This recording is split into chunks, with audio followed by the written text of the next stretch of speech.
नमस्कार, स्वागत है आप सभी का एनवीएफ न्यूज पर। मैं हूं आपके साथ रोहित। चर्चा होगी बंगाल पर, क्योंकि जिस सरकार पर जिम्मेदारी है अब दरिंदों को सजा दिलाने की, वही सरकार धरने पर है। किसके खिलाफ धरने पर है यही समझने की कोशिश करेंगे, क्योंकि स्वास्थ्य मंत्री ममता बनर्जी, मुख्यमंत्री ममता बनर्जी और बंगाल में यह हुआ है कांड। तो ममता बनर्जी किसके खिलाफ धरने पर उतरी हैं? उनका जो टूल किट है वो ये बताने का प्रयास कर रहा है कि आपने कोई ऐसी सीएम देखी है क्या जो कि एक बेटी को न्याय दिलाने के लिए सड़क पर उतर जाए। उनके टूल किट का हिस्से का पर्दाफाश भी करेंगे और उस आरोपी और दरिंदे की भी बात करेंगे जिसे पकड़ लिया गया है। पंकज प्रसून जी, किसके खिलाफ धरने पर हैं ममता बनर्जी? खुद के खिलाफ, राज्यपाल के खिलाफ, मोदी के खिलाफ, या फिर ऑस्ट्रेलिया की सरकार के खिलाफ, या ब्रिटेन की सरकार, या सऊदी अरब, या फिर अफगानिस्तान तालिबान सरकार के खिलाफ? देखिए, ममता बनर्जी किसके खिलाफ धरने पर हैं, उसे समझने के लिए हमें उस मुख्य अभियुक्त को समझना होगा कि वो कौन है। दरअसल ये कोई ये अस्पताल का कर्मचारी नहीं है, वो न डॉक्टर है, न पैरामेडिकल स्टाफ है, न कुछ नहीं। वो आदमी के बारे में बताया जाता है ये पुलिस को असिस्ट करता था, यानी पुलिस कर्मी भी नहीं है ये। लेकिन कुछ न होने के बावजूद उस शख्स को पुलिस के बैरक में रहने के लिए कमरा मिला हुआ था। वो अपनी गाड़ी पर पुलिस लिखकर घूमता था। वो बाइक पे देखिएगा, ये बाइक पे देखिए पुलिस लिख के घूम रहा है। बाकायदा ये पुलिस की वर्दी में लोगों को हड़काया करता था। संजय राय अब पूछे जी, बिल्कुल बिल्कुल बिल्कुल बिल्कुल। अब इस अस्पताल से इस बंदे का कनेक्शन समझिए।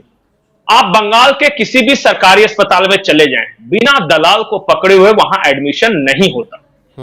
और यह संजय राय इसी अस्पताल का एक दलाल था और यह कमीशन लिया करता था मरीजों को एडमिशन दिलाने के बदले। वो कमीशन कहां पहुंचाता था मत पूछिए, क्योंकि प्रिंसिपल, जो अस्पताल का प्रिंसिपल है, उसका कहना है कि मुझे संजय रॉय से डर लगता था क्योंकि इसके पीछे बड़े बड़े लोगों का हाथ है।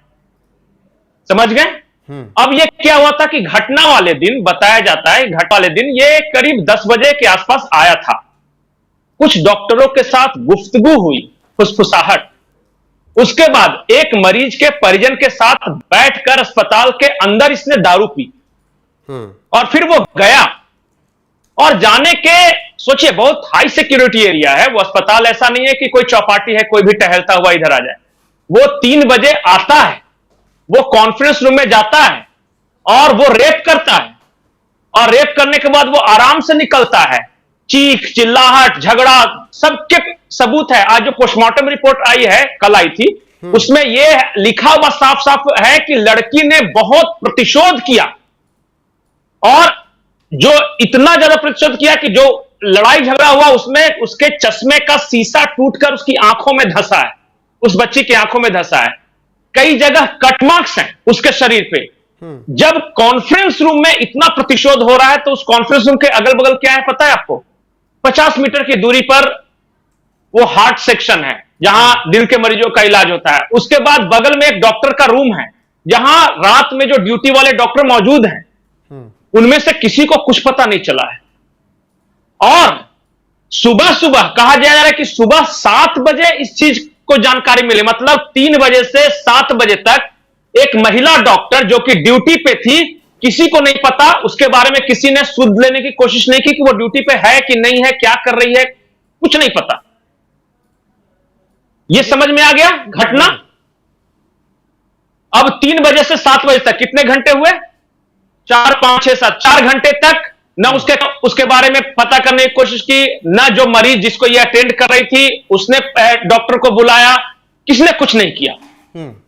लेकिन पंकज 7 बजे जी, पंकज जी, जो हुआ देखिए सामाजिक अपराध था। अलग अलग राज्यों में इस तरीके के अपराध हमने देखे हैं, लेकिन जिस तरीके की निर्ममता ममता बनर्जी दिखा रही हैं, मतलब जब उनको बैठकर एक्शन लेना चाहिए तो वो खुद ही पोस्टर लेकर निकल गई हैं। मैं ये समझना चाह रहा हूं कि ये कौन सी सरकार के खिलाफ, इंटरनेशनल कोई सरकार का इसमें दबाव है क्या जिसके खिलाफ वो धरना प्रदर्शन कर रही हैं, या अपनी पुलिस के खिलाफ आगे की कहानी यही के खिलाफ प्रदर्शन कर रही हैं? किसके खिलाफ कर रही हैं? नहीं, आगे की कहानी यही है। इसमें एक एंगल पुलिस है, दूसरा एंगल फुसफुसाना है। आपको क्या लगता है कि ऐसे ही किसी चोर उचक्के इस तरह के लोगों के लिए 5,000 की भीड़ जुट गई अस्पताल में और तोड़फोड़ करनी शुरू कर दी। आपको क्या लगता है कि यूं ही घटना के एक दिन बाद उसी हार्ट सेक्शन जिसके बारे में बता रहा था वहां रिनोवेशन का काम शुरू हो गया?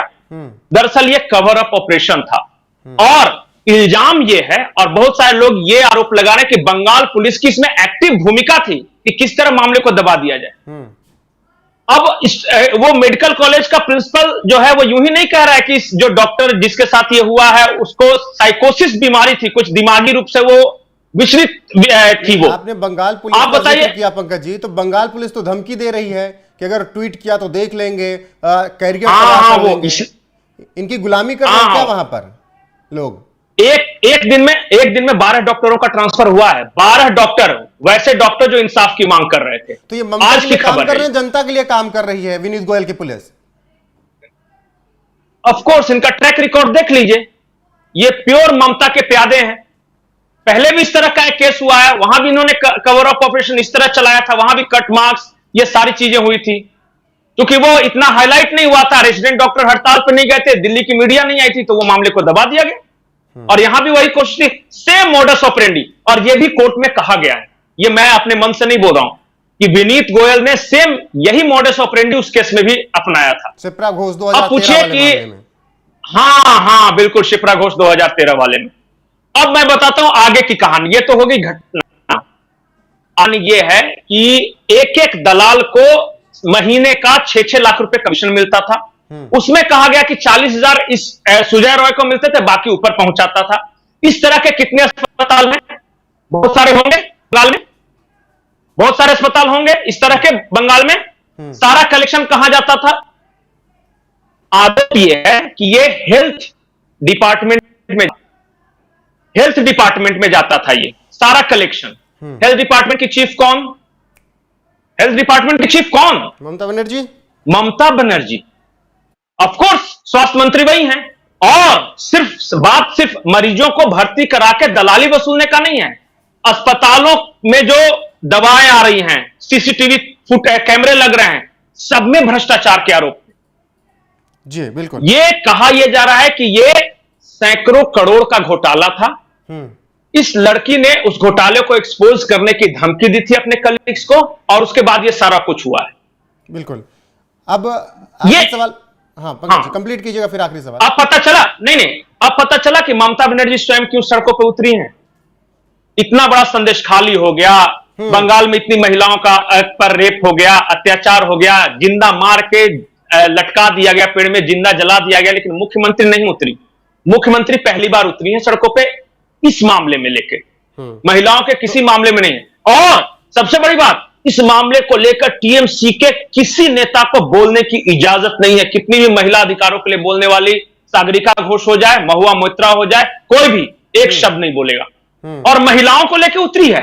आप विजुअल देखिएगा तो एक और जनता और एक और सीएम ममता बनर्जी और उनके पपेट, ये दोनों सड़कों पे हैं आज।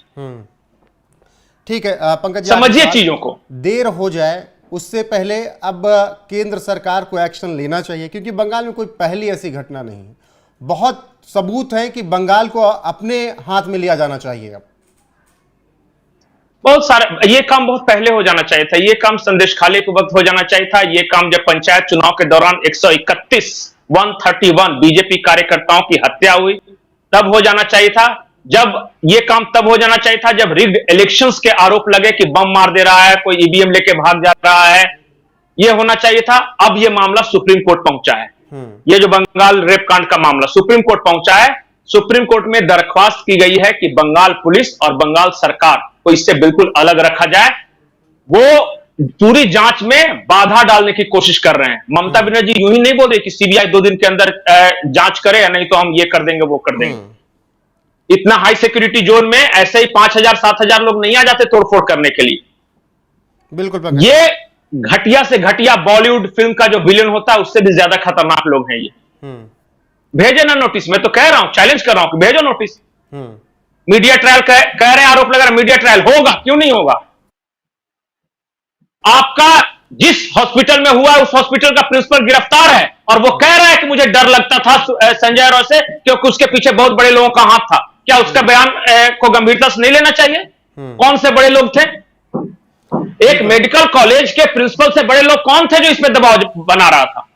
जो भी होंगे उनकी मुझे लगता है कि धीरे धीरे परत खुलनी चाहिए और केंद्र सरकार को बहुत नजदीकी से इस मामले को ध्यान देना एक लास्ट पॉइंट पंकज जी, ये किसी एक व्यक्ति का काम नहीं है। इस महिला के साथ जो दरिंदगी हुई है वो किसी एक संजय राय जैसे सिकिया पहलवान के बूते के बाहर थी। आरोप ये है और वहीं के लोग उसी के कलीग्स आरोप लगा रहे हैं। कम से कम 4 से 5 लोगों ने मिलकर इस लड़की को कंट्रोल किया है और जिस तरह से मारने पीटने के निशान हैं वहां पे, अगर इतनी मार पिटाई होती ना उस कॉन्फ्रेंस हॉल में तो दौड़ के सारा हॉस्पिटल वहां पे जमा हो जाता। कोई नहीं आया, इसका मतलब इसके पीछे के राज गहरे। ठीक है, बिल्कुल पंकज जी, तमाम सवाल ममता बनर्जी से हैं। सवाल वही लगातार कि अपनी सरकार के खिलाफ धरना प्रदर्शन करके वो क्या कुछ बताना चाहती हैं। बाकी सवाल अमित शाह से भी हैं कि गृह मंत्री के तौर पर देश में इस तरीके की चीजें क्यों हो रही हैं और आप कब जागेंगे, क्या आप केवल और केवल चुनाव पर ध्यान दे रहे हैं। तो अमित शाह से भी तमाम सवाल हैं। तो इन सवालों के जवाब जनता जानना चाहती है और जनता में आक्रोश है ममता बनर्जी को लेकर।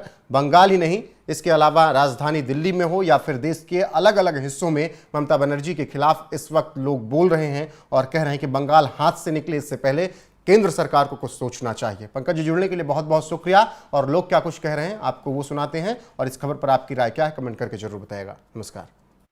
क्या लग रहा है मैम, बंगाल इस वक्त जो गवर्नमेंट है वहाँ इस केस को दबाने की कोशिश की जा रही है, क्योंकि अब तक कोई खास कार्रवाई सरकार की तरफ से नहीं किया गया। तो आपको मुझे सबको दिख ही रहा है कि बाकायदा दबाने की कोशिश करी ही जा रही है। नहीं तो 1000 लोग कहाँ से आ रहे हैं और अटैक कर रहे हैं हॉस्पिटल पे।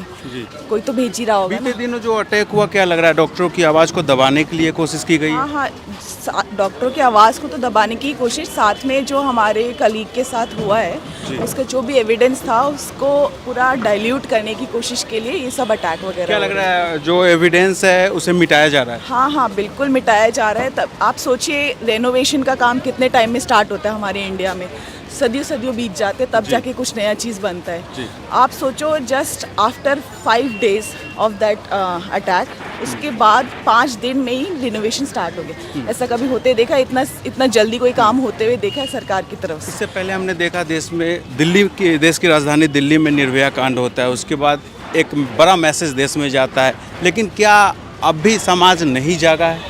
मुझे नहीं लगता है अभी भी ऐसा कुछ हुआ है कि समाज जागा हो। सबको अभी भी ऐसा लग रहा है कि ये डॉक्टर का इशू है। ये डॉक्टर का इशू नहीं है, एक लड़की के साथ हुआ है। सिर्फ एक डॉक्टर के साथ नहीं हुआ है, एक लड़की का रेप हुआ है। एक लड़की को बहुत सारे लोगों ने मिलकर मार दिया है, ये हुआ है। तो क्या मांगे यहाँ बेसिकली जो RML के जो डॉक्टर्स हैं इस वक्त बेसिक मांगे? सबसे पहले हम यही मांग रहे हैं कि जितना जल्द से जल्द हो सके इसके कल्प्रिट को पकड़ा जाए और हैंग कर दिया जाए।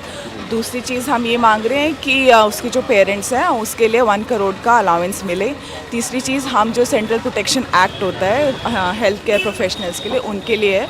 और चौथी चीज़ हम ये मांग रहे हैं कि बेटर फैसिलिटीज़ अवेलेबल कराई जाएँ डॉक्टर सेफ्टी को देखते हुए, जैसे कि CCTV इंस्टॉलेशन, हर जगह लाइट्स होना चाहिए, गार्ड्स, मार्शल्स, बाउंसर्स, ये सब अवेलेबल होने चाहिए ताकि ऐसा हादसा दोबारा कभी ना हो किसी भी बेटी के साथ, किसी भी बहू के साथ, किसी भी बहन के साथ, किसी की भी माँ के साथ, किसी के साथ भी कुछ ना हो ऐसा। अभी तक मुझे लगता है मीडिया में बात पता लग जानी चाहिए सबको हम किस लिए स्ट्राइक कर रहे हैं। अगर आप फिर भी मुझसे एक क्वेश्चन पूछे तो मैं बताना चाहूँगी, पिछले 3-4 दिन से हम स्ट्राइक कर रहे हैं और स्ट्राइक का वही कारण है जो कोलकाता में रेप एंड मर्डर केस हुआ, उसमें अभी तक कुछ भी फाइनल आउटकम नहीं आया है। उसी के रिगार्डिंग हम चाहते हैं कि जस्टिस मिले, हमारा प्रोटेक्शन एक्ट इंप्लीमेंट हो एंड हमें एक सेफ एनवायरनमेंट दिया जाए ताकि हम आप जैसे लोगों की सर्विस प्रोवाइड कर सकें। आप विक्टिम को जस्टिस मिले इसलिए स्ट्राइक कर रहे हैं, बट ये ऑलरेडी ये जो केस है CBI को ट्रांसफ़र हो चुका है और कोलकाता हाई कोर्ट की तरफ से भी इस पर बंगाल सरकार को एक फटकार लगाई गई है। लेकिन क्या CBI जो जाँच कर रही है उससे सेटिस्फाई नहीं है आप लोग? हम लोग जल्दी स्पीड अप चाहते हैं। हम नहीं चाहते कि 9th को इंसिडेंट हुआ है एंड स्टिल 16 तक we are still protesting against that same thing. आपने जितना भी न्यूज़ में सुना होगा अभी तक कोई डेफिनेट कंक्लूजन नहीं आया है, कोई पकड़ा नहीं गया है कौन involve. We have different speculations, so that definitely needs another major thing कि हमारे पास जल्दी इन्वेस्टिगेशंस फॉरवर्ड हो एंड एक फाइनल कंक्लूजन पे पहुंचे। That is why we are strike. क्या लग रहा है